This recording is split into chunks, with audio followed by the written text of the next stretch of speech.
Well, my top 25 rankings went over well, especially down in Austin. So let's do some rankings of the best quarterbacks in the SEC. Where's Arch? Right now on Rise and Shine College Football.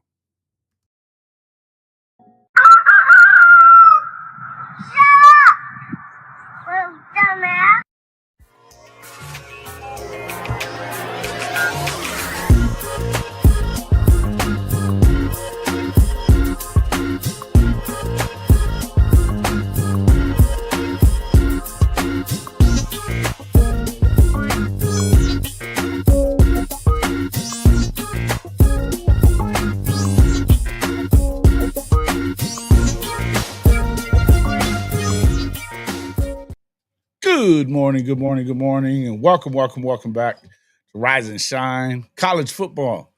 I'm your host, Jason Watkins, and if you love college football, you know you're in the right place. So before you forget, smash that red subscriber button, like our videos, and don't forget to ring the bell so you don't miss one moment of Hall of Fame college football. Welcome back to the show. Our boy from the Coach Smook Network. It's our boy Smook. What's up, man? What's up, man? You see me? We getting it in this morning. Just got done with my morning show. You already know Fridays. Yep. The bros gonna get together. Yep. Friday's the day, man. Friday's our day, man. It's we do Big Monday with Marcus, and then they usually come on this show too. But yeah, they're a little bit. Marcus is in Norman right now, and then Norman, stop it, and then and Big Bo was busy today too. But Fridays are good. We could kind of BS and do some different stuff and just kind of screw around a little bit. Obviously, we'll talk a little bit today about the SEC's top quarterbacks a little bit. But man, did you get a load of all that crap? And we catching hell over that damn top 25 ranking, bro. Hey, I played it safe because I was gonna put my graphic out there right under yours, but I was enjoying the commentary in the comments because a lot of people are pissed off about the Texas drop, but I did give them a little love when they said your Oklahoma bias did show with putting them jokers at 14. I did say that. Now I don't agree because I think Oklahoma's got a chance, and that's still like 7th in the SEC in the rankings. I think Oklahoma preseason. We're talking preseason, post spring. Looking at what they brought to the table, I don't think they're top 15 yet, bro. I gave them 18 on mine. I know you were in my show. I said 18, and that's a 1-2 game difference. You know, here's the thing. Wherever they end up is wherever they end up. But I didn't want to. I would definitely. I think they've got a chance to make a run. 8-9 wins is like where I feel like the bottom is. They could make a run at the playoff. We'll see. But we got to see it happen before I wasn't gonna rank them in no top 10 or nothing like that. Yeah, but Texas right outside the top 10 makes sense to me, right? Like I don't know why they're tripping about it. It makes sense. It's still a bunch of brand new players, man, that are going to play. I mean, you got 4 brand new offensive linemen, a new quarterback. I know it's the Golden Arch, but it's still new. He's still new, first year starter. He got a lot. They got a lot to cover, man. Not just with on personnel. Just the schedule itself is going to be a little bit more tough with a lot of those big games they had at home. They're on the road now, you know. And this young team now, Texas at 11, and the way their schedule is set up, week 3 they could be a number 4 team if they're undefeated. So that's not a bad spot for them. It kind of is a good spot for them to be at 11 if these were official rankings, because you're putting yourself right there in the mix of what's happening. Well, I can understand why all the well, I do understand why the big media is putting them all up at the top and stuff like that. And Arch, they stand to make money if they're you know, they want to prop them up. They always do. They always have. Good morning, Brian Sandlin, David Whitehead, Brandon Snake, Corporate Duck, Crucifix Autumn, Bishop Frank, everybody. Kobe, he's still here. Just my damn opinion. Oh, there's our boy Shouty. Corporate Duck. Yeah, see, they still hanging around talking that shit. He says 3 new alignment. Okay. Whatever, man. in any event, y'all starting a lot of new guys, and a lot of stuff has to go. Here was the one point I'm going to make about it. And we don't have to keep on talking about this because it's dumb.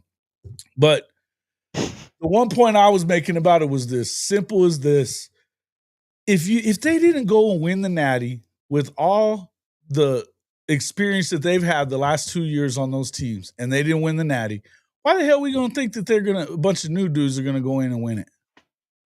They think they did. They think Texas thinks they pulled an Ohio State. That's what Texas fans think. They think they went to the portal and pulled Ohio State, but no, you didn't go get a starting safety from SEC defense. You didn't go and get the best safety in the country, in the probably country, the best right? defensive player in the country, maybe. I would give him the best defensive back in his draft class. I give him that hands down. I gave him the best defensive. I gave him the best player athlete in his recruiting class when he came out. He was the number one, wasn't he? Wasn't he the number one player in his class? But overall recruiting records, I think he was like the third highest rated overall rated recruit in the history of the rankings. So this is a quality kid, and he's taking it from one university. They got the best offensive player in the country, Jeremiah. I ain't gonna say that. I think he's definitely one of them, but he ain't the best in the country. Okay, well, I'm gonna say he's the best in the country, but anyway, and probably the best defensive player in the country too. I mean, it is what it is. It is what it is. He's there. There's a couple of those dudes out there like that. You got one of those guys on your team too. You know what I mean? So Ryan Williams is a dog too, but that's the thing is all these you're replacing all those receivers too. You got Ryan Wingo back, and come on, man, he had one 100-yard game. They ain't the same. We'll see, man. I think they have a chance, just like a lot of teams on that list, man. To just be competitive. I love the 12 team playoff expansion because it's preseason stuff like this. Because now you're not just limited to or basing it off of like four teams, man. Like you got quality teams. We've always had it to where like, what if 11-2 or 10-2 Bama that year would have played who was it that year that went? Bama missed it by one game. I can't remember. But what if the year that it was TCU and Georgia I think what if Georgia Bama gets that what if we get that rematch? You know, opportunity to see that rematch in the play. That's a good playoff. You get what I'm saying? So that didn't they split on the season or something anyway? Huh? Didn't they split in the season? No, what happened? They didn't play that year. Yeah. What happened, Bama? I think we lost our second game to. I think Auburn beat us, kick six. The kick six year. That was the year we had the 2 losses. So. Oh yeah, okay. But you got to think like games like years like that where you have teams that literally you lose a rivalry game or you lose an away game on the road, a conference game on the road. Like those games, those factors matter. Let's not act like they don't. And then you now. We need to direct our attention towards strength of schedule and making that a factor because now you will start to see last year. It sure wasn't. It sure wasn't. Not when you have, 4 teams because they lost in their conference championship or 3 teams that lost in their conference championship and 3 other teams who had I think you have to start weaker strength of schedule than the other teams that you held out. Indiana didn't play a team that made a bowl. That they didn't beat a team that got into a bowl game. What the hell? I mean, we're talking about how great they were. Come on, man. They got the brakes beat off them both times they played somebody good. You know what I mean? What's up there? Bro. Old Cap'n Crunch here. What up? What's up, dog? Neilio, what's good, man? Neilio, I got backed up on some super chats you sent through Venmo. Man, I appreciate you. We got like 4 different super chats from him. My man. Boy. It's always good of him. It's over, Coach. We won it. We won the Natty. Get over it. You talking about that year that they won it? Oh, in 20? You talking about in 20? Who?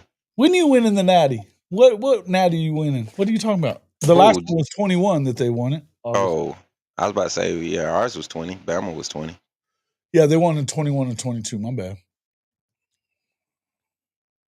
What up? What up, Delio? Appreciate it, Neilio. Appreciate the super chat in here too. Love you, pal. Smoot nose ball. Hey, A man. little something. I try. Little I something. try, man. Yeah, we appreciate having him in too. It's always fun, man. It shows this show's fun too. I love watching your show, bro. You get out there.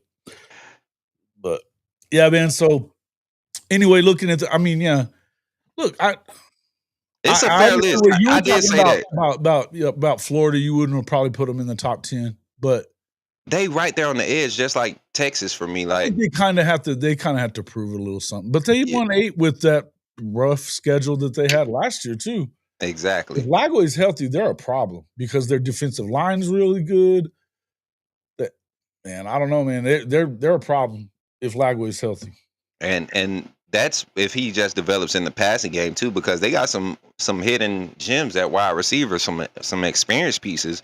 Then they got a few young pieces that's really locked in. So I don't know, man. I think this is a fair list. Other than I think Auburn was kind of a push. I think, but I get why. I get why you have them right inside the top 25. Hugh Freeze, all the weapons he has available on that offense. Auburn usually puts something together defensively to they're either They going had to a be pretty hard very hitting dominant or defense they're going to last be. year, but What's that? they had a pretty hard hitting defense. They didn't run the That, ball enough last year. It didn't seem like, man. They that should have part. had that cat. They didn't have anybody to run it with, and that's another thing. They didn't have an old line, so they got a lot of things to figure out, and it's a lot of it was due to experience. So, and me being a Bama fan, being unbiased as much as I hate Auburn, they have weapons that if it clicks Oh, week 7, I when they don't got want to see them. Singleton, that was nice too. Getting Devin Singleton out of Georgia Tech. That kid's a Mm-hmm. baller. Mm-hmm. I was not happy about that. And then already having Cam Coleman too. Cam Coleman had a year. He had himself a year. And that's why I said He's a you good you player, said man. you said best offensive player in the country. I look at Cam Coleman, man. I know we got Ryan Williams at Alabama, but Cam Coleman is just, and I've seen him play in person a lot. He's a baller. He's just as explosive as those other two. And Boganowski's son played with him whenever they were stationed down in that area. yep, He played against him and with him in like 7-on-7 and yep. junior football. So it's a thing, man. But he's a bad dude, man. He's always been a bad dude. On the field and on the court, Yep. But yeah, that's what I'm saying. So much spread. That's why I said this is a fair list. 1 or 2 there that we might disagree on like completely, but Auburn was the one that I was like, I just got to see it come together for them. But I get why with Hugh Freeze being there. Hugh Freeze is a great offensive mind, so can't you never count him out when he got. Well, here's the thing about Auburn. I mean, if I'm putting them anywhere, it's at the end of the top 25. But I would tell you that as far as I don't think Jackson Arnold, I don't know if he even wins the job. I don't know if he has the job by the time he gets to Norman in week 4. You think you're hearing a lot of stuff out of there that he's just kind of. I heard Hugh Freeze talking about he needs to get his confidence. And if that's the case, he's still broken. If that's the case, man, and let's be honest, like unbiased, if that's the case, then that usually happens in the season. You usually find that in the live action, and meaning like he's gonna take a hit and that might wake him up, or he has to have that bad game where he gets benched and then the guy behind, kind of like what happened with Milroe his first year as a full-time starter. Arnold, I don't think he's gonna have that same type of leash because what he has behind him. But if it's a confidence thing, one good game in that early part of that schedule that favors their team is going to have him in a good enough position to compete. So it's small things like that could really be the tilting factor of the season for them. Well, I've heard the Deuce Knight's been looking pretty good too. It's kind of how I feel, but we've talked a lot about Alabama, and I have them in the top 5 because I think that even if I would tell you that if you think Keelan is as good as Ty Simpson, then you should play Keelan. But I think that at some point in the year, you're going to end up seeing him a lot, even if they're winning, and I think they will be winning. I think Alabama's loaded.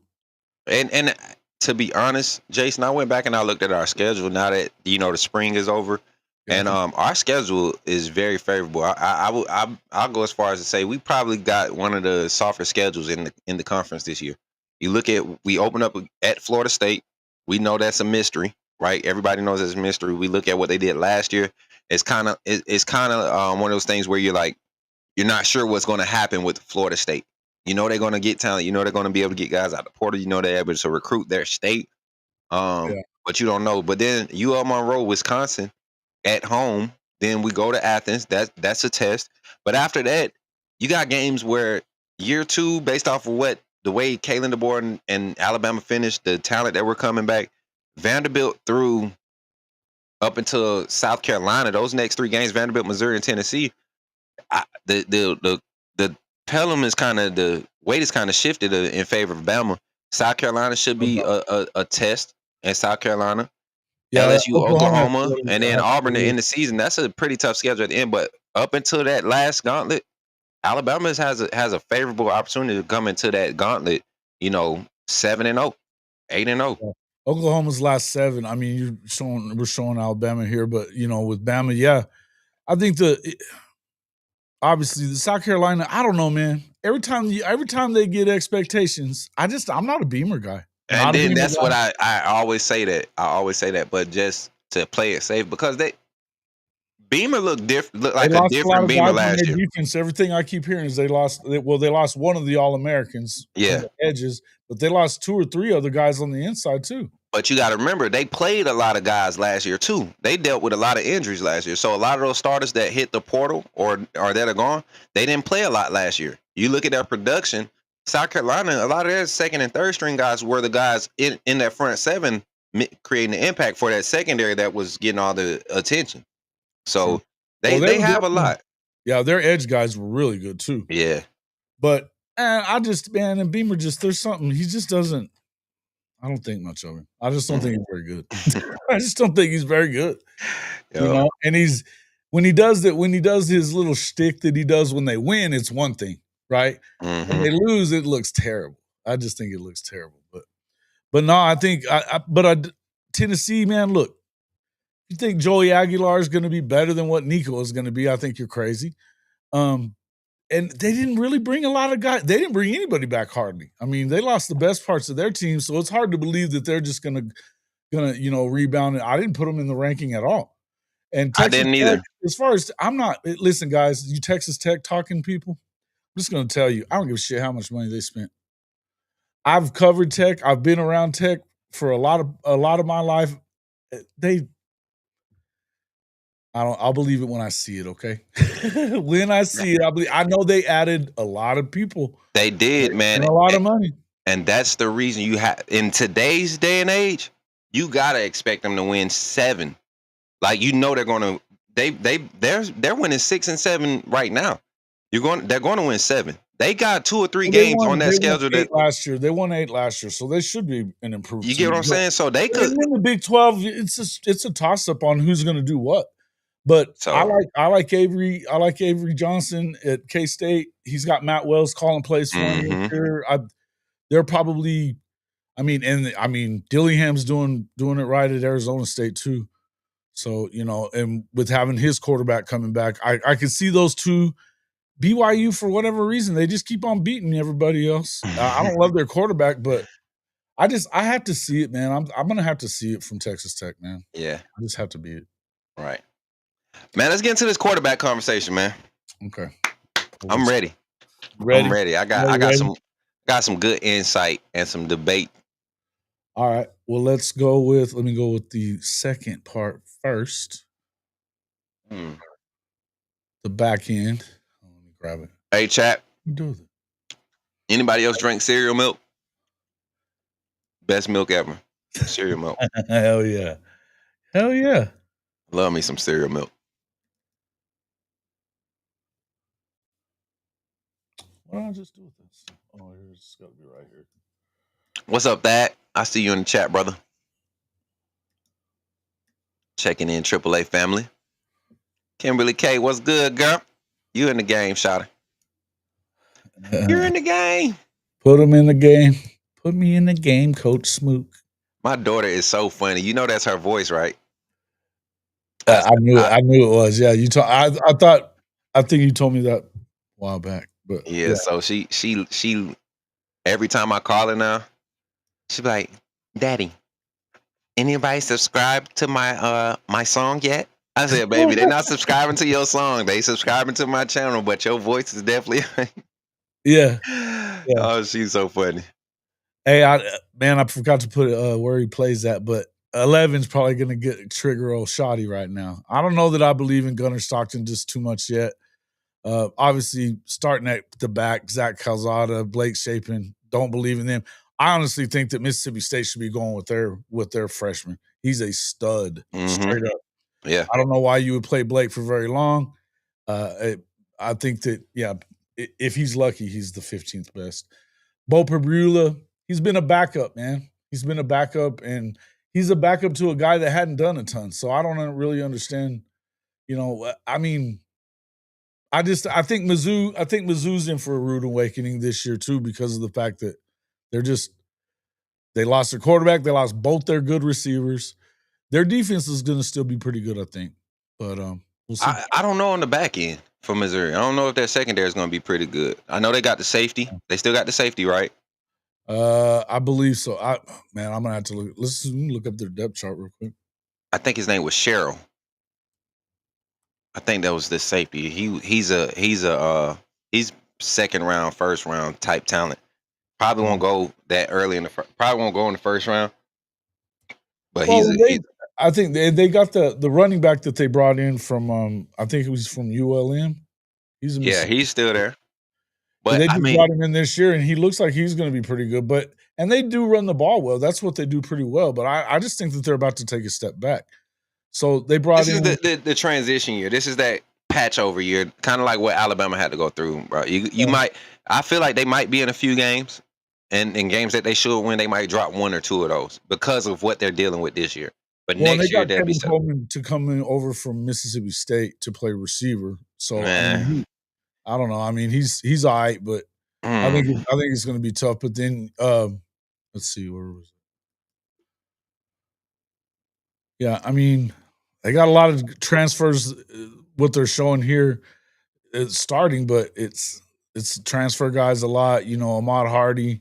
That's who we were talking about. Ahmad Hardy, the running back. Yeah, and then but they've got both of their tackles are transfer guys. So they had lost some on the line anyway. Both of their tackles that they're showing starting are transfer guys, and then we'll see on defensively.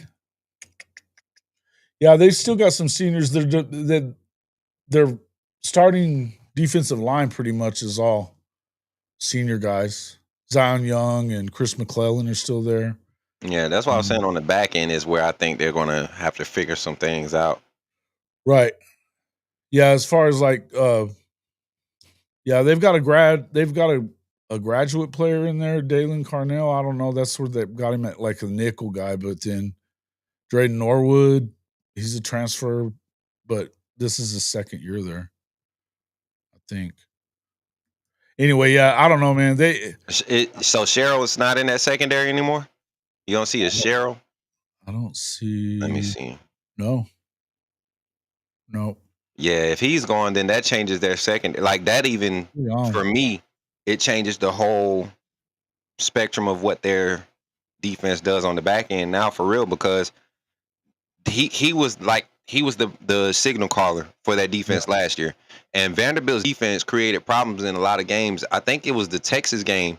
They should have won that game. I think that was Vanderbilt in Texas. Oh, Vanderbilt. We were talking Missouri just now. Were you talking about? Oh yeah, I'm tripping. I'm thinking black and gold, brother. Let me stop. And then so moving up, I mean, I only have Jackson better than those last three guys that we talked about, Jackson Arnold. I just don't. I mean, we're gonna have to see it before we saw too much craziness from him last year. Right. So Joey Aguilar, I mean, I know he had a pretty good. He's had a good career at App State, but it ain't the same as So I don't know, and I just don't see it. Gunnar Stockton, I don't know what we got in him, man. I don't know what we have in him. That's all. Let me get this on some real. I think Gunnar Stockton, if he would have been the starter, or would have been given the opportunity last year, because I mean, before Beck got hurt, they felt like even in spring, you heard a lot of people coming from Georgia camp saying that Stockton was the one lighting it up in camp. He was going to be. A lot of people felt like he could push for that starting position. I think they have a lot of confidence in him because it's what Mike Bobo's offense wants. And when that happens, it's not a very productive year for Georgia. And I've said this a lot of times. The reason why Georgia looks so good offensively, one, you had Brock Bowers, Ladd McConkey. You had a lot of weapons, right? But then you also have you had the young what was the Stetson Bennett, who could play off schedule. That was his preferred style of play, to play off schedule, and that's what helped that offense. So I look at it now. You muted. I think you muted. Yeah. He's a competitor. Is what he was. So he played off schedule, but Garner kind of gives them that same type of feel. Well, I mean, he held on to beat Texas. I mean, he had to play the whole second half. So I mean, yeah, I mean, but we'll see. We'll see kind of where he ends up. I mean, he may end up better than that. I mean, here's the thing. With the way that that they play, he just doesn't. He has to hold on to the football. Don't turn it over. That's it. And they should be good to go. Obviously, Diego Pavia just above him, and then Marcel Reed rounding out those last 8. I don't know. Marcel played really well starting off whenever they put him in last year. It didn't seem like the last 4 or 5 games he was very good. But I think he's got dynamic stuff that they didn't have with their quarterback before. And I think it kind of works with their coordinator, former quarterback himself, Colin Klein. So what he started 6 games total last year? I think he started most of them by the time it was all done. It was because he was playing a lot, but he wasn't starting. Like that's true. They didn't. Well, I know that as soon as even in that first game when they lost to Notre Dame, and he kept throwing what's his name, Weigman kept throwing interceptions. And where did he end up, by the way? Connor Weigman? Yeah. I don't know. I don't remember where he went. It seems like that's wild. Anyway, he was a 5-star guy. So, but anyway, whenever I just saw Elko on the sideline screaming, "Run the effing football," over and over again, like run the foot, because he kept throwing those picks. So it was pretty wild, man. But anyway, yeah, I don't know. I feel like. Go ahead. So 9 through 16, I could rock with this. Yeah. I would have. I think I would bring Arnold up. I mean, not Arnold, but Garner Stockton. He gets in my top 8, and of the rest that you don't have labeled, I probably would have Marcel Reed at 10. Yeah. And then for me, the kid out of Mississippi State falls at 9, right there outside the 8. Blake Shapen. Okay. You like Blake? He falls at 9 for me. Yeah. He falls at 9 for me. Okay. Yeah. All right. Well, here comes the first half. Let's get it. Better half. Boom. So obviously we'll go from back to front, but Taylor Green, I think he's a dynamic player, man. He's a dynamic player. He's, second year and when you get a chance to play, golly, there's a bunch of comments. Whoa, what's happened? Pavia coming already proved better than many of the quarterback on the list. He's a runner. What? Who's nothing, man? 16. Hey, welcome into the show, all you folks that I hadn't. Let's just welcome them in. Moosehead, what's up, man? Shawty, obviously, good having you in here. Reese Fullerton, Kobe, Donald Pulaw, Fence Post, the old Fence Post, arguing with the Fence Post. R. Moosehead, JW Crunch, Tennessee Longhorn. Thank you all for coming in here. David Whitehead, Bob, TP, Mr. Dilligaff. Man, we got a crew in here. I think some of you into Sooners for Life. Good to see everybody in here, man. Good to see everybody in here. Shout out to all the guys from the AAA fam, man. We love AAA fam. I see y'all over there. Much love to everybody. All 7, 8 of y'all over there. Showing love, man. Y'all continue to like and share. I know this. Listen, if you are tuning in from the Coach Smoot Network, we'll be moving this solely to to Jason's channel throughout the summer. I just want to come live. Chill out. I just want to come live and let y'all know, from this side to start tuning in so we can get this buzz going about. Oh yeah, he Rise did and go to shine. Houston. That's right. I forgot about that. He went to Houston. Yeah. Wagman. Connor Wagman. But yeah, man. All right, let's get into it, Jason, because Wow, right? this top 8 is these, I believe, are the top 8 quarterbacks in the conference, right? I don't like your order. You don't like the order? I don't like your order. Okay. And I'm gonna be unbiased when I say this. Go ahead.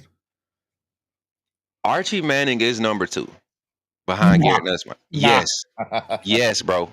Of the quarterbacks in the SEC, I knew you was gonna give me that. Yeah. But he's Mateer, I'm not giving him his credit until he could prove it in the SEC. I've seen Archie have success in the SEC. I've seen him get his rhythm taken from him and get thrown back in and put them in position to be in the league. So I think he's going to be good. I think he's going to be good. I just think he's a first-year quarterback. I don't think so, man. I really do believe he has the talent to be what Texas is going to need him to be competitive. I don't think they're going to have an elite offense starting off.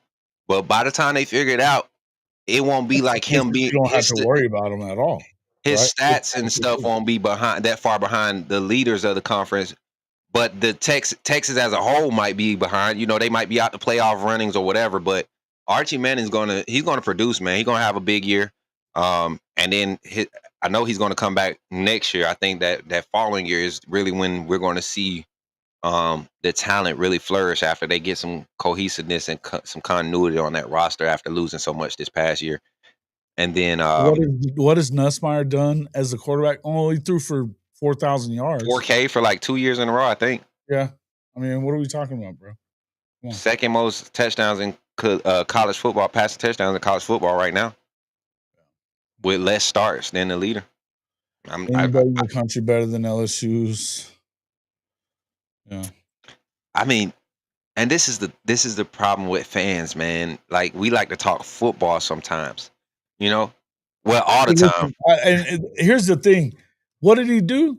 He threw for 4,000 yards, and they've got stud receivers that just walk out of the damn swamp. It's what they do there. Mike Jones was good, brother. Yeah, they're gonna be good. What's up, chasing? Oh, chasing a bass. Yeah, that boy Thad out there. But yeah, I think Nussmeier gonna be solid. I think he's number 1. I had Manning at 2. I had Lenore Sellers at 3. I just like him. I like his upside. Yeah. I feel like if South Carolina takes off, it's because of him. Oh, there's no doubt. There's no doubt about it. There's no doubt. Yeah. Now he's got it's Coach I's nephew. Oh man, he's a receiver. Dang it. Talking about wide receiver? Yeah. He's good. He had a good year last year. Dang it. Why am I forgetting his name? Come on now. I'm about to pull the roster up. Don't panic. Everybody stay calm. But nah, man, I like Sellers there at 3. And then I have he's gonna have to have he's gonna have to be great for them to win a lot of games, right? Sellers? Yeah. Yeah. I think so. Just because of what's around him. I think they have some pieces that just need, like with the situation you said with Jackson Arnold. Can he get his confidence? I think Sellers is everybody else around him that he's going to have to. Like he got hurt in some situations too, where like that into that LSU game, him getting hurt wasn't good. Mm-hmm.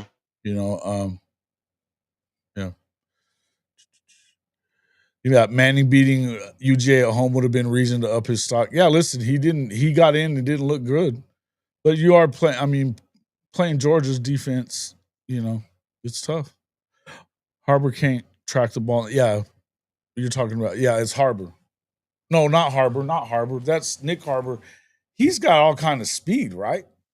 But he hadn't done much as a receiver. It's Maceo is Coach I's nephew. Bennett. Maceo Bennett. That's right. Yep. I don't know why I've been calling that boy Mauricio Bennett. I can't read. I've been saying that boy name wrong this whole time. He's pretty good player. But Harbor is a big body, bro. Like that's a big body receiver. And Wyatt, and well, he should be playing defensive end from what we hear. He was going to play defensive end anywhere else. 6'5", 235, bro. Yeah, that's a big receiver, man. That's bigger than Calvin Johnson. I know. And he's what do they have up their sleeve? You know what? Speed. I mean, you know. That's what I'm saying. What do they have up their sleeve, bro? That's what I'm saying. That's what I think about when I look at South Carolina and Lenore Sellis. I think he has a few weapons that if they figure something out, it could be scary. They didn't really win a game that was like a great win. Right. But they were in a lot of those games, though. Ole Miss blew their asses out at home. Ole Miss we didn't know what Ole Miss was going to show up. You know, Ole Miss, they did a lot to a lot of teams. They busted up UGA too. They should have really blew UGA out. Like for real. They did. They kind of did. That game should. I kept telling them Georgia fans. Just the little bit that we saw Austin Simmons, I still think if you're going to go and play for Lane, he looks good. He's a lefty. He's got a rifle though. He different, bro. He drove right down the field when he got in there against Georgia. He's different, bro. He is. I like him. Different, and then I think that they don't have as much as they had last year as far as talent especially on the defensive side. But they're going to bring it on offense. Mm-hmm. And he's an athletic kid too. He can move with his feet. He's a strong runner. He's smart. The baseball, a mental mind state or whatever, kind of has him prepared and focused, and he doesn't get shook a lot, and he could take a hit too. So. I mean, I think you're getting to me, honestly, a better version of Jackson Dart, a bigger and better version of Jackson Dart. Yeah, listen, that's what I was saying that. I was saying that this morning. I think it was actually to Moosehead was saying something about that they're missing a lot of pieces. I was like, yeah, but I mean, they've got 10 win seasons in history. Lane's got 3 of them. You know what I mean? He's only got to ever get 11, and then. I think he's underrated. I think Lane's been underrated as a coach for a while now. Yeah. He got better and better. Obviously, going to Alabama didn't hurt him. But I would just tell you that I think that I think that, Austin's going to be good. I think Archie's going to be fine. I think he's going to be fine. This is his 3rd year in the offense, so he knows it. That's what I'm saying, bro. But again, you got a bunch of new guys, a bunch of new pieces, and we'll see kind of what happens. And, that first game right out of the block, going to the shoe, you're going to find out a lot about him then. Mm-hmm. Find out a lot about him then. So that'll be, if you get a win like that, all of a sudden he shoots up everybody's list of Heisman front runners right away, right? Mm-hmm. Lenoris is right there. I like Lenoris. I like Lenoris a lot. I like Ty Simpson a lot too. I almost feel like, I don't know, man. I was going to tell you this. If they were playing the kid, he might be higher on this list. Me too. I said the same thing. If Russell had got announced, if he had took their confidence that like that in the matter of 6 weeks of let's say 9 weeks on campus, and he took their confidence, I would have top 4 Keelan Russell. Cause why not? You see what that staff was able to do with Jalen Milroe for the first half of the season, bro. They kept that shit afloat. And Milroe, not only did they keep it afloat, but Milroe, he got better as far as passing from last year up until this year. They showed that they could develop. And then you get a guy like Russell, and you got Simpson on board, and you feel confident enough to go out and announce Russell as I'm running with you, coach. I'm running with your QB. I ain't got no reason to question. And so, but like you said about Ty Simpson, I had Ty Simpson at my number 5. I had him at number 5. I think he's in the same boat as Mateer. Let's see you turn it over now. Let's see you put it on the field. We know you got when you open the book and you look at quarterback, you'll see John Mateer, you'll see Ty Simpson. They fit the persona. They fit they check all the blocks. Can they turn it over? Can Mateer do it in the SEC? Can he do it against a different style with a whole new group of people? Right? Can Ty Right. Simpson do it in a new system now as a first year starter? We've kind of seen him in spot duty. We've scouted him for a while. We've got to see him in different times throughout his career. Now, with everything else around him, the other quarterbacks available in the conference, you got to say that he's definitely top 5, top 6. Yeah. I think he's right there. And I would tell you that as far as Mateer goes, he led the nation in touchdowns last year. You know, you don't want him running as much as you saw him running at Washington State, but I do think, you know, looks like you're gonna get Giovanni Gibson back pretty quick. Deion Burks is back. They just went and added another big body guy in the portal. And then, you know, to go get Jaden Ott like that, I think that's a big deal because this is a guy that in 3 years, the parts of 3 years, he's got over 3,000 yards. He's got 30 touchdowns, you know, total touchdowns, over 3,000 total yards, and he's never put the ball on the ground as a running back. All-American. He was hurt a little bit last year, but having a guy like that and the offensive line being improved, I think that can only help your new quarterback. The other thing is this is his 3rd year in the same system with this offensive coordinator. He's helping coach him up and get him ready, and he definitely has better weapons than he had at Washington State. You know, so I'm excited about John Mateer, but I mean, to me, I think Nussmeier, I think he's the best quarterback in the country. Not just in the SEC. I think he's the best quarterback in the country right now. I think DJ Lagway has a very good chance of becoming that guy too. From what we've seen of him, he's the real deal. So, you know, we'll kind of wait and see how it goes. But I think Florida, like you said, I mean, if you can you're going to have some. They've got the second toughest schedule in the conference behind Oklahoma. So, and it's just right. And they played in the same one from last year too. So, yeah, listen. If they can get some of those wins, they get Texas at home. I think that's one of those games that Texas is going to struggle. It's hard to win in the swamp anyway, but you know, I think that's a good one. It's going to be funny. It's going to be interesting watching Lagway because they just promoted Callaway as the offensive coordinator, and how much play calling is he going to do as first year play caller at Florida? How much play calling? Because Napier, he handed the play calling duties over last year and reassumed them halfway through the season. Yeah. So Billy's not giving up the playbook, bro. I don't know, man. They a lot of people in that camp and that report on Florida, they've been high on Callaway, for a while since he joined staff. I want to say at 23, 22. So they've been high on Callaway. They've always kind of liked his offensive mindset. I think he was like the pass game coordinator for a minute, for a while. And we know what their quarterback situation was, but he was a big part of DJ Lagway's commitment to Florida. So it might be something brewing there in Florida. Like I said, Florida is one of those teams that's just right on the edge looking in. For me, 1 or 2 games, 1 or 2 plays last year, that's a different win-loss ratio for them. And they won 8 games last year, right?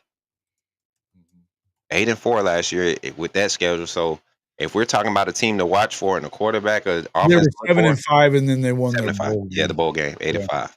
Yeah. So Florida's right there. Yep. And then yeah, I think that they're going to be a problem, man, with their defenses being. I think it's just as much about their defense. Their defensive line is nasty. They ever since when they promoted the defensive coordinator last year over the youngster, it was the right thing to do, and it turned it around immediately. So I think they're doing good. I hate it that they are, but it is what it is. Right. Let's see. We go. Florida should have beat Georgia. Well, if Lagway wouldn't have got hurt, they might have.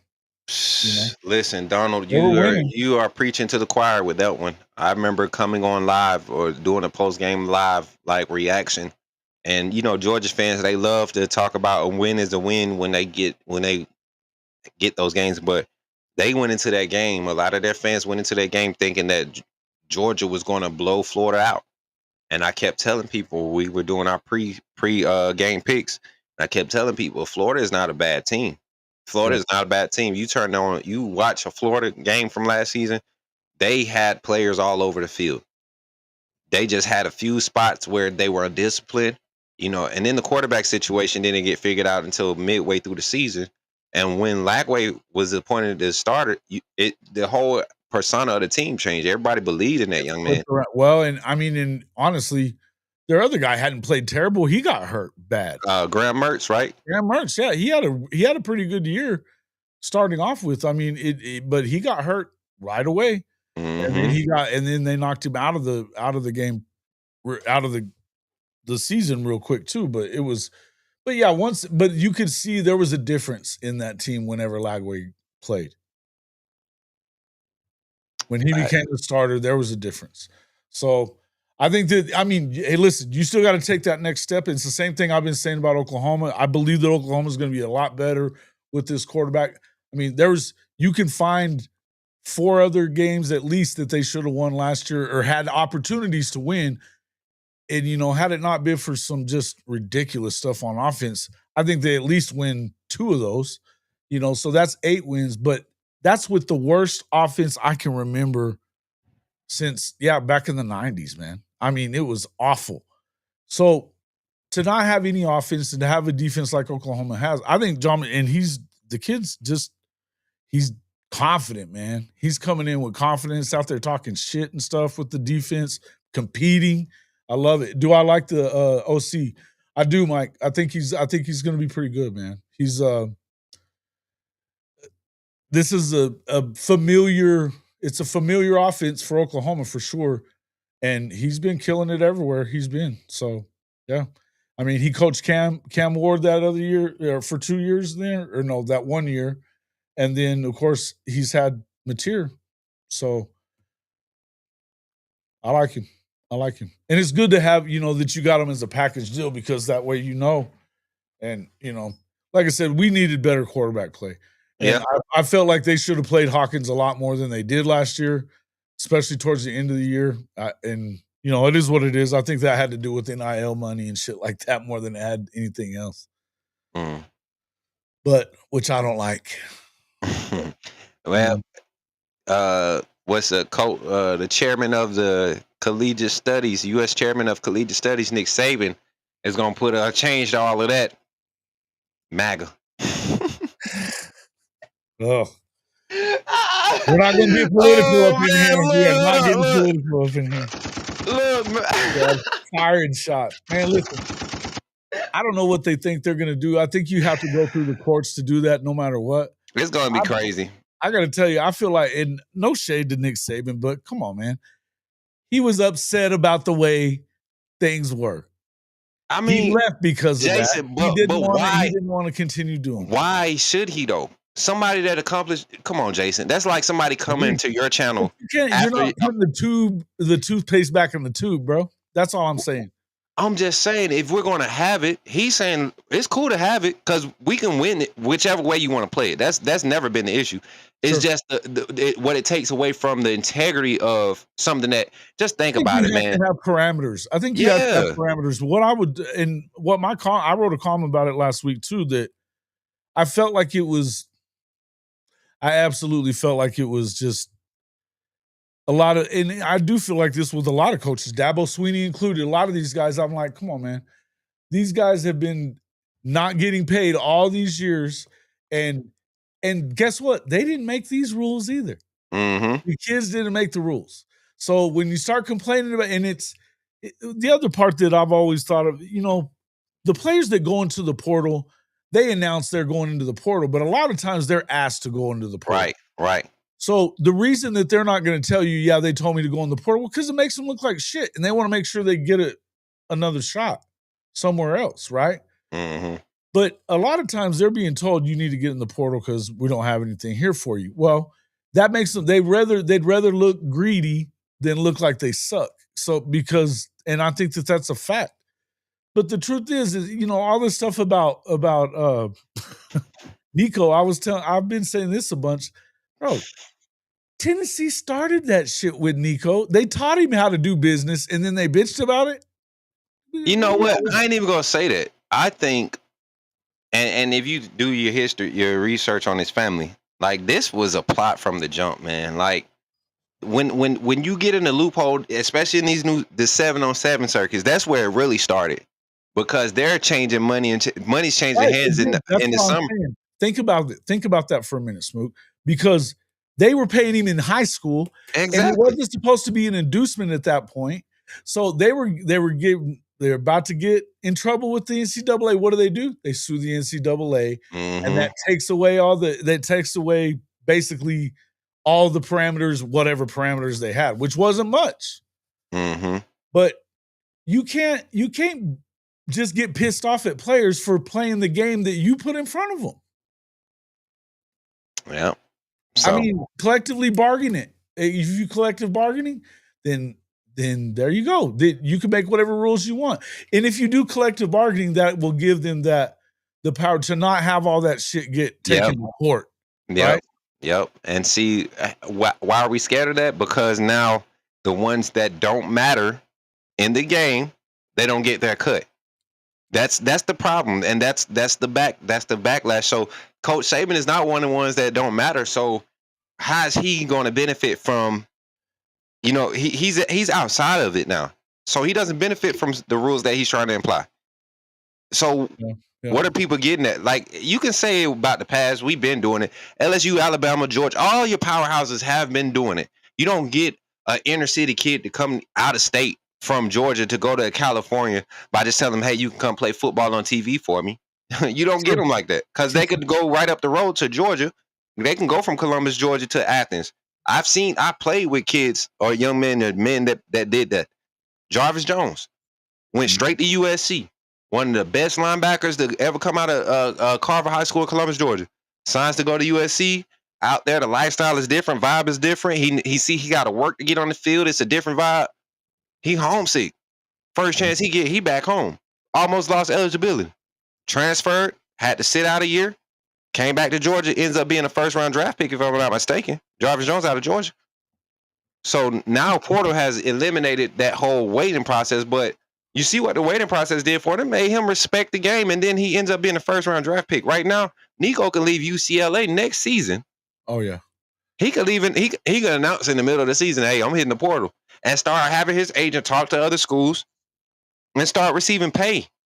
Yeah, listen, and that's all I'm saying is the game is like it is because of the way that it was handled. Hey, man, the lawsuit was going on for 10 damn years before they did anything about it. The Ed O'Bannon lawsuit. Mm-hmm. And then they weren't gonna win that other lawsuit. That's what they were being told from the Supreme Court. But the point is, I'm not blaming these players for it. I'm not doing it. And I agree that we need parameters, but if you really want to get that antitrust exemptions and not be getting sued all the time, just collectively bargain. Facts. And you know what? They talk about, well, how come they don't have to, they get to decide every year. The coaches want it that way. If they didn't want it that way, it wouldn't be that way. They would sign them to longer deals. Mm-hmm. But it is what it is. Yeah. I mean, they could sign them to a longer deal, but they like having the ability to say, okay, well, we're not going to renew your scholarship, renew your NIL, whatever, and run you off if they think that they can get somebody better. So in order to be able to do those things, you have to be able to, you have to concede something to them guys. That's how it should be. And I just think, man, for all the years that they've done these kids wrong, I don't love it. So right. I hope that you know, I don't know. Andy Staples said something yesterday about, it's weird that the Texas Tech guy is the co-chair. The billionaire guy from Texas Tech is the co-chair with Saban, because they don't want the same things.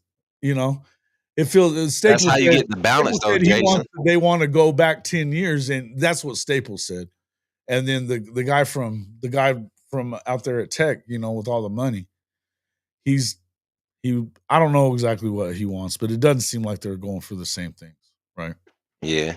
And that's the thing, like, you got to have that balance, because this is something new when you talk about introducing it and make it a public thing with it, you know, players being paid for their name, image, and likeness. So I think we get somewhere with that move. Not necessarily. I don't think we see an immediate impact like 2026, but like 2028, 29, we'll start to see the recruiting landscape really level out again and really mean something. And Well, then I the think portal, though, just for instance, it feels like everybody's spending now in the 20 and a half is now just it's the entry fee, bro. yeah, That gets you into the dance. It don't get you no drinks. yeah, exactly. You know So, what I mean? and this is what I'm saying. That's where 28, you 29 is separate, when it right? starts That's where you seeing it. separate.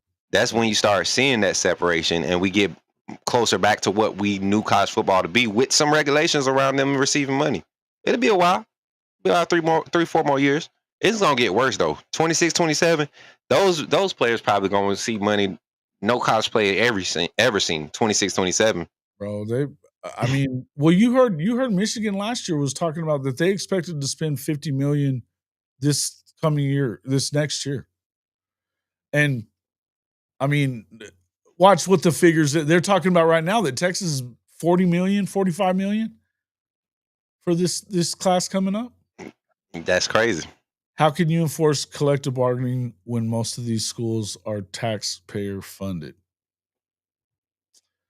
That's I You don't can't know. factor Oh, in hold on, media bro. They're revenue. You not can't. really, but they're not taxpayer funded. The programs are what's funding the athletics at any power conference school, any power conference school. Football does it. Yeah, Basketball, somewhat. Yeah. yeah. There's two revenue sports. So it is what it For is. sure. But Jason, I gotta head out, man. You know I gotta. It's Friday. We gotta get ready, get set up for our gaming content. Get Yeah, I still got to get to work too. So Yeah, man. And I like both the lists you had out today, man. Keep doing those. I'm gonna start providing some reaction content behind it, so that people could continue to see our network of creators that we are building over here. And then love it. just to announce it again, guys, every Friday throughout the summer, I'll be joining up with my brother Hall of Fame, Jason, and we'll be having others on. Y'all know Big Cuz come through, Big Bo come through, man. Everybody, Coach come through. We're gonna start getting more people on and just vibing like we do, bringing up these topics and creating conversation. It's fun. I have fun over here. That's why I continue to come. And so, I appreciate thank you you coming in, man. I appreciate you coming. It's always fun. We for always have sure. we get to talking some smack and cutting up with it is what it is. I'm Always. horrible, man. I gotta go eat something, but Go eat. yeah, I'm hungry, bro. I Yeah, think I got some work to do too, so I'm gonna go for another 10 minutes. So I'm out. For sure, man. We'll catch up, bro. And family, everybody over the Hall of Fame side, appreciate y'all. AAA family, thank y'all for being here. Tap in again, once again. I'm Coach Smook. When y'all see me in the streets, holler at me. Put me in the game, Coach Smook. I'll catch up with y'all later. In the game. All right, coach. Yes, sir. Talk to you soon. Later. Coach Smook. Coach Smook Network. Appreciate my guy coming in and spending some time with us. Good stuff. Good stuff. We'll go through some of you guys' chasing, trying to make it reasonable for both parties. Look how NIL just ruined Nico for a check. Yeah, but I I'm just saying Tennessee's responsible for that shit, Chasen. They're responsible for it. Until they decide it's too much, they cheated to get him there. So they taught him to play that way. They taught him to play that way, and then they're bitching about it. This is what it is, man. Appreciate it, TP. You don't have all the cereal milk. um, but I agree. I think, listen, you have to get some parameters in place. I don't think that you can continue going on the way that they're going on. I want to see structure, but I mean, look, all I'm saying is that it shouldn't be blamed on these players. That's all I'm saying. Let's see. Krusty says Saban trying to protect Bama's poor ass. I don't know that they're not poor. They got money. How can you enforce collection bar? Now, with being taxpayer funded, I get what you're talking about, but there's ways around. All you have to do is make them some type of an employee. But they're not funded. They're not funding football teams. The taxpayers are not funding football teams. You know that. Not at the ones that are playing in the Power 5 or the Power 4 at this point. It's not happening. And that's what, kind of moves it that way, but it is what it is, man. Now, taxpayers, when you go watch their damn football games, you're definitely funding all that. But what's up there, goated? Let's see. Yeah, separate entity. Exactly.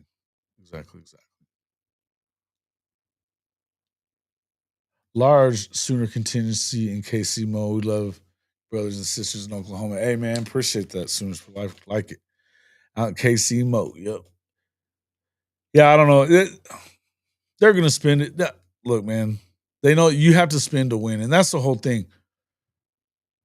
It's always been an arms race. It's been an arms race for a long time. I mean, just because it wasn't legal didn't mean it wasn't happening. We know it was. And I mean, I can tell you stories from whenever I was covering college sports for newspapers and stuff. You just knew what was up. I mean, you think about those guys, you think, Vince Young was gonna play for free. Cedric Benson. Come on, man. Come on, man. Adrian Peterson. Any of those guys, they weren't playing for free. You just have to do it under the and Nick Saban did it better than most when it came to that stuff. And I'm not even hating on him for it. You do what you got to do. But now more guys are getting paid, and I get it that it's taken away some of the structure of the way some of these coaches liked it, but they got all the power and all the money. So I'm not with what that lawyer was saying and stuff like that going into. I mean, he's the wrong guy to be sending messages like that whenever he's making millions off of those damn lawsuits. That's stupid. So whatever, it is what it is. Bama, yeah. I was fixing to say Ryan Williams didn't come for free. All right, David, thank you, man. OU is only one of a few athletic departments self-sustainable. Well, and most of the ones in the SEC are self-sustainable. They don't need. There's a few programs that aren't like that, though. Yeah, Krusty. Hey, yeah, that was one of the funniest. One of the funniest deals I can remember in college football in a while. And before that, when Jimbo was screaming sliced bread, and that it was almost like the Allen Iverson practice. Talking about practice, man. It was crazy. Crazy stuff. But I mean, man, like I said, what did we say when Big Cuz was in here the other day? If you ain't cheating, you ain't trying. You know what I mean? That's what it does. I mean, look, Barry Switzer was pretty damn good at it himself. You know what I mean? And again, I don't have a problem with it. They're generating, even back in those days, they were generating a lot of money for these programs. And these coaches getting shit ton of money. The Moneyball approach will lose out to Mo Money Texas approach. So I don't know what people keep talking about this Moneyball thing. That's not what's going on at Oklahoma, just so we understand each other. I'm not going to put this out there. I happen to know there's money being spent at OU. They're in on some guys and they're going to spend money. So they definitely, it's an arms race. You got to spend the money because listen, again, I'm going to tell you that you can't, they keep talking about that clearinghouse. I don't see that. That clearinghouse is ripe with lawsuits. The first time they say that an NIL deal isn't real, they're going to be sued. And the NCAA can't afford to have that. It's not going to work out very well that way. And you can't tell them what to, I mean, I have a hard time believing that will be the right way. Yeah, right. You wish, Clayton. You wish, bro. Oh, Belichickian. Yeah. Yeah. Dude, that was pretty cool the other day, wasn't it? He did get hooked up with a lot of shit, man. They sent him helmet and all that stuff, man. It's pretty awesome. He was saying, but I was here like 5 athletic departments that doesn't have to pull from the university for any of our sports. Huh. Well, I know that Ohio State operated in the red overall. But I think a lot of that you have to look at it as what how committed are you to your entire athletic program? You know what I mean? Because not I mean, there's like basically two revenue sports. And I know that softball makes some money for Oklahoma. It's not much. Baseball either. So it's about basketball and football. And you gotta make those you gotta make the tournament in hoop and you have to compete for playoff berths as well.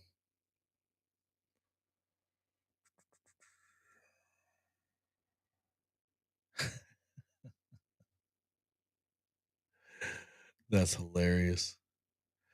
Yeah, they leave Texas because they like winning. They leave Texas because they like to win. I agree that most football programs are self-sustainable. A lot of other, yeah, it's the other athletic departments. If you're committed to winning at everything you do, it's going to cost you money. And I would think I'll tell you who's struggling. USC and UCLA are already bitching about it too. I can't even imagine playing on the being in on the West Coast, a West Coast team, and you're going to Maryland, and that's just insanity, man. It's insanity. I think it's gonna be tough for those West Coast schools to continue once they get into. I mean, this. I think there's gonna be years that it's gonna be hard on them.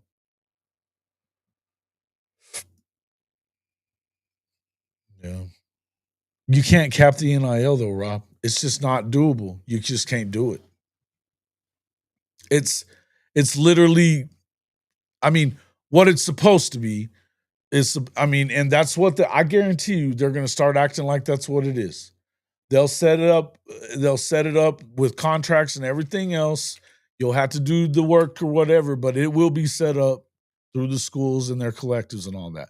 And that's where impropriety will happen. That's where the separation will happen again. They're not going to do that clearinghouse. They're not going to have a cap. It's just not going to happen.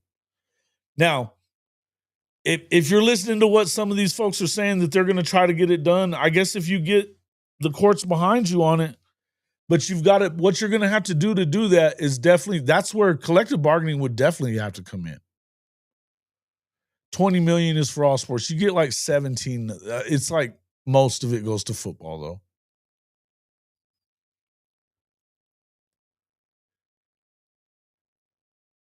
Why isn't USC what? And UCLA not what? Not why are they not bitching? When aren't they bitching? Is that what you're saying? Yeah, they always bitch. Well, and then like I know that they were trying to give the legislature in California was trying to give part of UCLA's Big Ten money to Cal. Like they were going to have to pay part of it. I mean, I don't know how much it was going to be, but it was Cal from their Stanford money or no UCLA's money in the Big Ten. But and then when they joined the ACC, did they even do? I don't even know if Cal and Stanford are like getting a share. I know SMU went with for no money for like 10 years. They're not going to get money, which is wild. Yeah, you're not wrong. Hasn't been fed money by the university itself in many a year, but we also have the minimum number of D1 sports required. Yeah, never in the red. Yeah, and I mean, I remember when I was talking to Fitzgerald, talking to Tim about it. He was like, "I don't know." He goes, "When you start, you figure because they run. I think they've been running at like 90 million a year. It costs them to run their programs, so they've been around that $10 million mark that they've gotten every year. But now, that's the cost of doing business. It's going to be 20 million, 20 and a half, and it ain't going to stay the same. It's going to go up probably every year.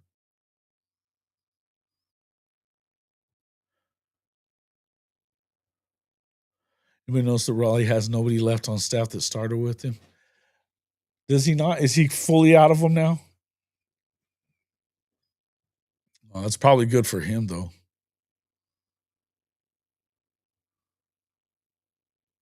Let's see. Well, this year they might have been playing some money ball. I'll give you that. That was some. But here's the deal though. From what I understand, Coach Venable's trying to kind of hold the team together before Nagy came in. It's kind of overpaying some spots, right? Non-production spots, just trying to hold on to bodies. Now, it has to get you have to get it in the right way. But in order to get the best players, if you're gonna win, you have to pay. It's gonna cost you money. But I'm just telling you, I heard something last night, and this is from one of those locks that there's money there. There's real money there for this class coming that we're in. So whether it's portal guys that they add and through high school, they're going to have the money for it. Retention, all that stuff. Look, Oklahoma's playing the game right. They know they have to do it. Now the place that you have to, there's some places that they need to brush up and fix. And I think that Nagy, he probably got a little eager and maybe he was under the gun that was the first thing is we got to get us budgeted and get the situation figured out because we don't want to continue doing this. I think that you needed to not jump in and put your foot on the gas, and just to the floor with it. But, it worked out. It worked out with Stoney. It worked out with some other people that we know of. It didn't work out for Gavin Sawchuk. That sucks. But I don't know how many carries he was going to get. With Art coming in, I figured I'm surprised he was the only one. We know Sam, what's his name, left too, but he wasn't going to get any playing time. So it is what it is, man. Chicken. Spending Hollywood money now. Yeah. You remember when Diddy hit that coach from UCLA with the kettlebell, trying to kick his ass when his son played for him? I remember hearing about that. Wild. How Oklahoma's never taken a back seat to Texas. He's silly. That's some silly talk, bruh. Silly talk. But I think that Nagy, I think he's got to work himself in and get his, it's adjust, but his scouting staff is going to be legit. It is. I think you are going to definitely see a lot of changes in college football. I think if you can get it right, if you can get it right on, some parameters in place to where everybody's good, that's good. Because the thing that bothers me about the transfer portal is all the guys that don't come out of it and they losing their ability to go to school and things like that.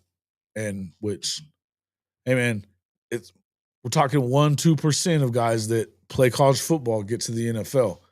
That's not a big number.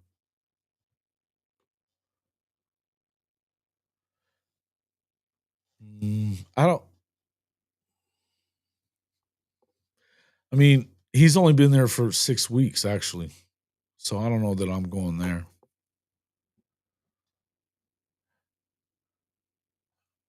Hedging, he's pretty damn good, man. From what I've seen, he's pretty damn good. Pretty damn good. I tell you though, this defense is scary. That's where I think the offense is going to be fine. I think the defense at Oklahoma is about to be really scary. So, what's up? On the block with Coach Carl. What's up, Coach Carl? How you been, man? Good to see you. I was just put up my rankings for the quarterbacks in the SEC. We're just kind of wrapping it up here. Wrapping it up, just talking a little bit of stuff. How you been, man? What do you think about them? What do you think about Bama? Think they're going to take a step forward this year?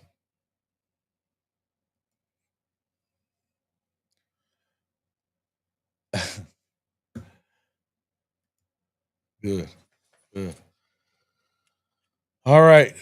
Well, folks, we have been going for a little over an hour now. We've got 50 people on this stream right now in here, and we got 29 likes. So make sure you run them likes up. We appreciate it. Make sure you hit that like button. It's a free way to support the channel, man. We try to put out as much content as possible, but we got to get them likes up. We would appreciate it. And India Wedgie should be a whole lot better. I think listen, I think that Ryan Grubb is going to make a difference, it feels like to me. And then I just think talent wins out most of the time, Talent wins out. And I think Kalen DeBoer is a good coach. So I think it's going to be all right. But I think that, I think we're talking about how things are going to be in the future as far as with NIL and all the stuff that's going on. But I tell you one thing, for all the people that are complaining, and I mean, I get it that SEC players and people in the SEC that would, Bama fans, Oklahoma fans, whatever. But here's the deal. There's probably more teams with an opportunity to win the national championship this year than any time I can remember in a long, long, long time. Maybe ever. You know what I mean? It's just wild. So you're saying 11-1, 10-2. Okay. That would be cool if I've got Oklahoma at bottoming at 8. I'm thinking more like 9. I wouldn't be surprised if they won 10 or more, but it's a tough go. It's a tough road, and I think we got to see that first. I like the talent, though. Norman, pop up here. Come here. Come here. Come on. Everybody wants to see you. Get up here. Dopey. Get up here. Big dopey dog. Yeah. All right. Now he's going to climb on me and stay climbing on me.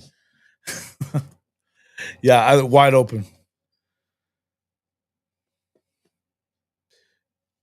Yeah, I think the scary games for OU, obviously on the road at Tuscaloosa it's a tough place to go win for anybody.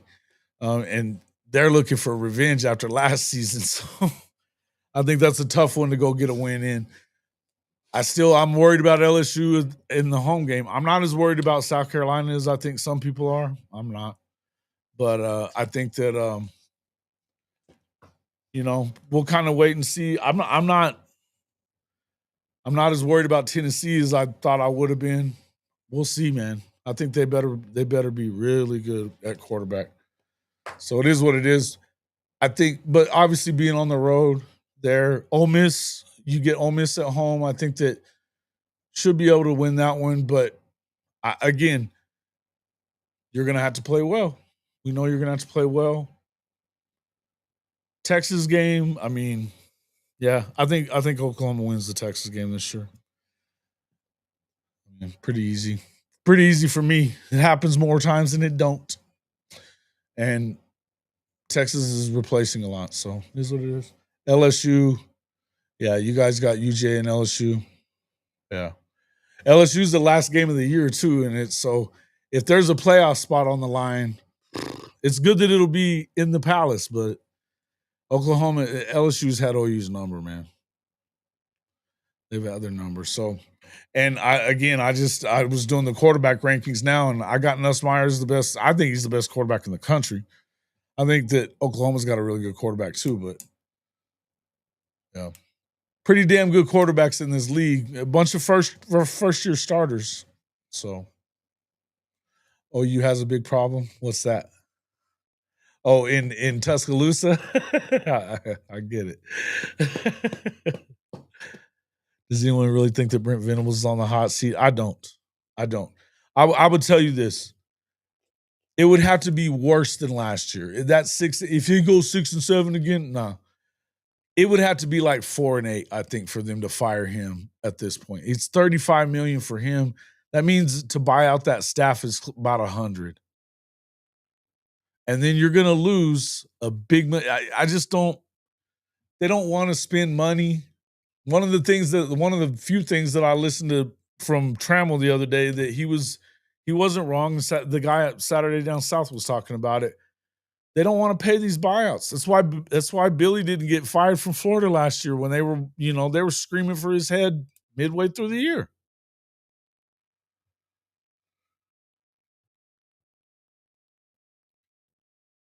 Yeah, what's up, Satterfield? You're not sold on us, and he's been good though, Coach. It's how you lose to me. Yeah, no doubt. Yeah, it would have to be. It would have to be serious. And listen. I understand why that narrative's out there because, and you know what, it doesn't hurt that that's what he thinks, but I think they're recruiting way too well. Even they have identified and look, you got snake bit with injuries and stuff last year. You can't put all that on Brent Venables. You can't. You can put some of it on him, and I think that here's the one thing. I think that if they're going to have the year that you want them to have, he's going to have to take a step forward in his management of the game, right? He is. He's going to have to take a step forward. But I think that this is all guys as they become head coaches, by the way. And nobody just starts off being perfect from day one. It just doesn't happen unless you get that ready-made situation. But now look, like Lincoln, he had a ready-made situation. There was no real turnover other than Stoops left. It was the same players, same coaches everywhere else. And then as the time went on, he was, getting some guys here and some guys there, but firing Schmitty and getting, doing the stuff that screwed him up. In the end, most guys, you might be really good at the lower levels, but if it's your first time being a head coach, there's more to it. And I think there's more to deal with now than ever before, too. That's the other thing. But there's definitely some places you want to see them take that step forward. Situationally, they got to be better, right? Grow as a staff, do better in crunch time. We know he can game plan.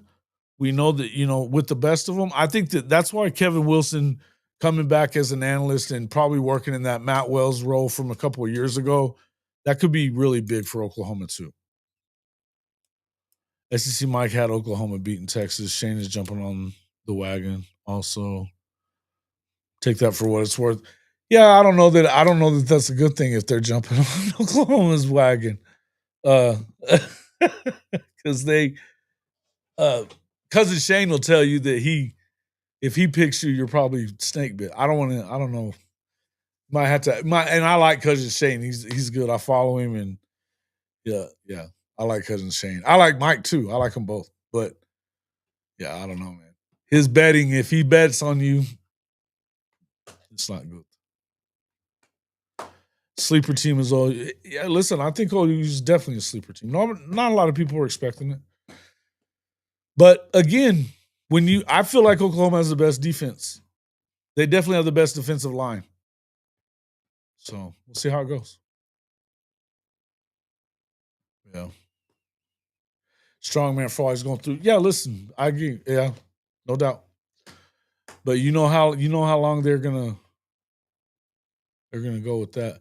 BV will be just fine. 9-3 for me, possibly play. Yeah, I think they could get to 9-3. I think that 9-3 is with this schedule. Like to me, 8-4, you can't feel awful about with the schedule that they're playing. Then again, I think that you could win 9-10 games. You should probably. Just by the simple fact of you're playing so many first-year quarterbacks. Nico leaving, actually, that made one more. There's only 2 quarterbacks OU plays against that aren't first-year starters. So, it is what it is.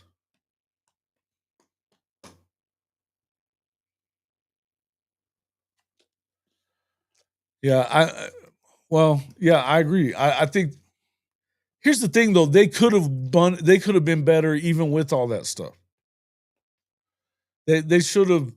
I could make an argument that they should have won 4 games. I think it's reasonable to believe that they should have won at least 2 of those 4 games. It's reasonable. So it is what it is. But it just, to me, well, I don't know. I wouldn't. I mean, there's options on the table. Sooner in Texas, I think. Do you? I mean, Barry Trammell was talking about. They were asked him about Josh Heupel. I don't know.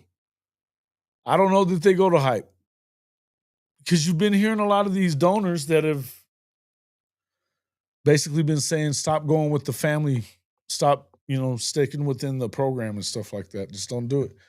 I think if you're gonna do it, I mean, Heupel wouldn't bother me. I mean, there's a lot of hot names out there though. Kenny Dillingham would be one of them. I think GJ Kinney is one of my favorites. I think he's that dude. I really like John Summerall too. But I think BV's going to be fine. I don't think he's going anywhere. Yeah, I don't really either. I just don't see it. I don't see the point in it. Again, you need to spend that money on players, not on firing coaching staffs,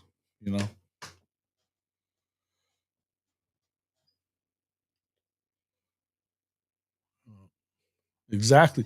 Well, and that's the whole thing, Gonja. That's exactly right. I love this comment because Norman, relax. I love this comment because you're putting up 45, but you're not stopping. But they're putting up 50, right? Or you're winning by 3. Yeah, like you said. I have a hard time. You're getting now the defense is what you expected him to make it into. They even added. I mean, listen, Kendall Daniels coming in, and then,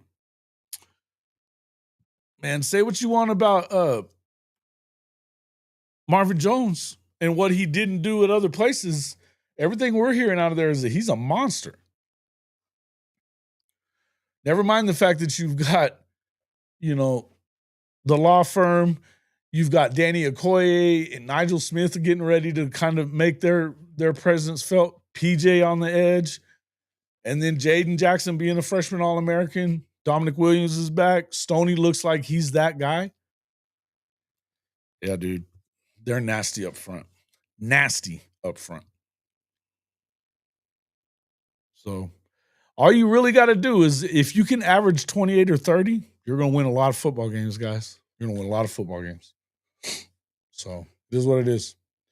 All right, guys, we've been going for about an hour and a half now, right at 127. So I appreciate everybody coming in. Let me know what you think about the quarterback list. Put your list in there if you want to, in the comment section or whatever. Put your list in there, who you think are the top ones in the country or in the SEC anyway. I would tell you again, there's a couple of, if they played this, I think that the Mississippi State freshman, why am I forgetting his name? Kamario Taylor. He'd be way further up the list than what I've got Blake Shapen. And then I would tell you, I think Keelan Russell is probably better than Ty Simpson. I don't know that you keep him off the field for the whole year. And I think Ty Simpson's good. I just think Keelan's a different kind of player. So some of those could be changed if, some of these other guys are in. We'll kind of wait and see. Jackson Arnold, Deuce Knight would probably rank higher than Jackson Arnold did for me. So it is what it is. All right, guys. Appreciate everybody coming in. Make sure you hit that like button on your way out. We'll see you all on the next one.